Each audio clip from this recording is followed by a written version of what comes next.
अध्यक्ष जी बताइए, प्राधिकरण को पहली बार कम भूखंड में अधिक लाभ हुआ है, कैसे क्या हुआ और फिर क्या पत्रकार वार्ता आपने खुलासा किया?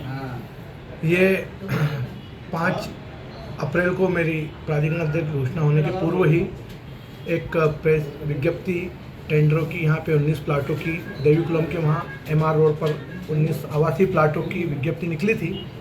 उसके अगेंस्ट 12 प्लाटों के लिए हमारे पास आवेदन आए थे जिनकी अधिकतम बोली थी। लेकिन जब बोली की फाइल मेरे पास आई तो उसमें देखने के बाद ये प्रतीत हुआ कि मार्केट वैल्यू जो उन प्लाटों की है उससे बहुत कम रेट उन लोगों ने डाले हैं जिन लोगों ने उस बोली में भाग लिया था।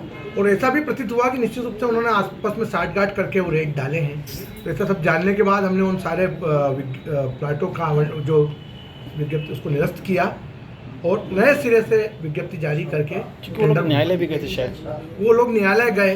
उनका आरोप था कि हमने दुर्भावनावश प्लाट उनके कैंसिल किए हैं। लेकिन आज परिणाम सामने है। जब सेकंड कॉल उस प्लाटों का हुआ तो सेकंड कॉल के बाद आज जो रेवेन्यूज राजस्व इस प्राधिकरण को प्राप्त हो रहा है वो पिछली बार के अगेंस्ट 2 करोड़ 14 लाख रुपए अधिक प्राप्त हो रहा है। तो निश्चित रूप से ये कहीं ना कहीं हमने जो निर्णय लिया था वो सही निर्णय था।